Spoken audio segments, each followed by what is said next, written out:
Hello mga kaintay, yan. Alam niyo ba kung ano ito? Tara, samahan niyo kami magluto kasama ang aking mga pamilya na sina Nagtitiwang na ang puso ko pag ako'y ina. Lunes nang tayo. So if you're ready, and if you Ayoko sana. but you were there, tearing up my heart when I'm with Ayan mga kaintay, kilala niyo na kung sino mga kasama ko sa pagluluto. Yes, ito po ang tinatawag na kalamay. Ang kalamay ay isang matamis na pagkaing Pilipino na gawa mula sa gata, buko at asukal. Marami itong variety sa iba't ibang lugar ng Pilipinas. Meron ang antipolong kalamay, buhol kalamay, at kandun kalamay. Ang bagyo kalamay ay kilala rin bilang sundot kulangot. Kaya ang gagawin naman namin ang version ng aming kalamay dito sa Laguna.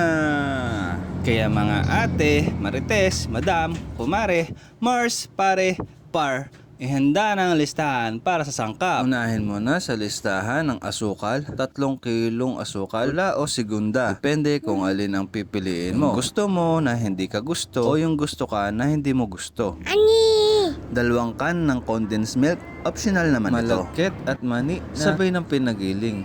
6 na kabuong niyog, tinatawag na gata. At mantikilya, yung kulay yellow, wag yung kulay red. Bago natin simulan, sigurado yung hindi malambot ang galapong. Kung matubig, pahanginin ito hanggang sa kumunat kasing kunat ko.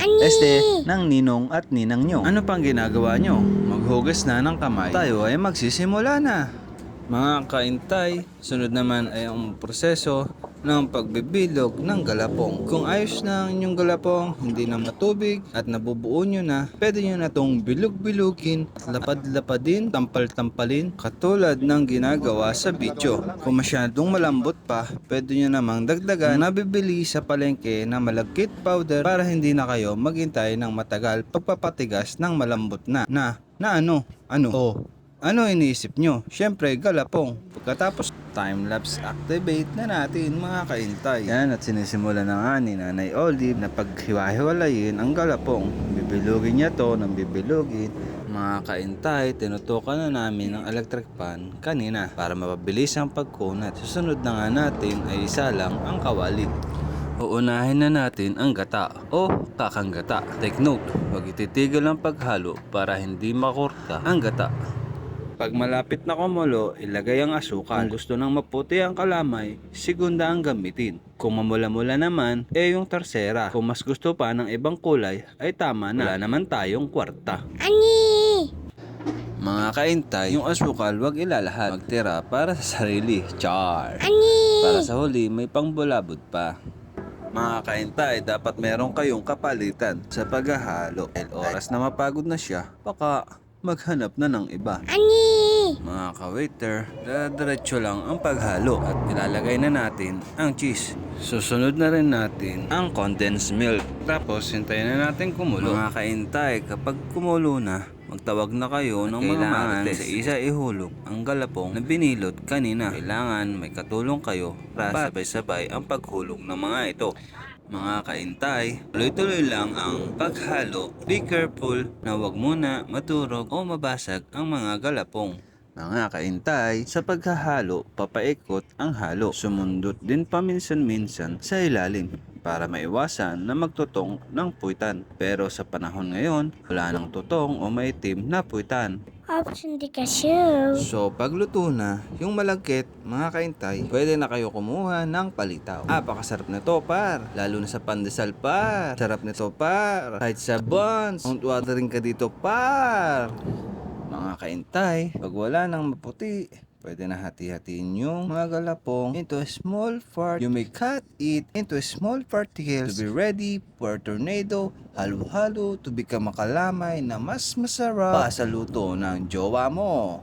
Unti-unti nang nararamdaman yung pagkunat, mga kaintay. Habang tumatagal, yung sa una ang bait-bait, kaya pinahiram mo, pero habang hinahalo, pakunat na ng pakunat. Kaya nung sisingilin mo, munti kang pang mangagat.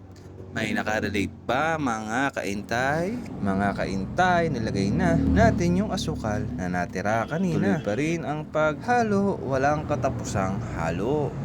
Tita, melkos na yan. Mga kaintay, dito nga ay inawat na ang apoy at nilagyan na ng margarine. Sinyalis na malapit na ang paghango. Kailangan din hawakan ang talyasi at baka kalamay na naging lupa pa.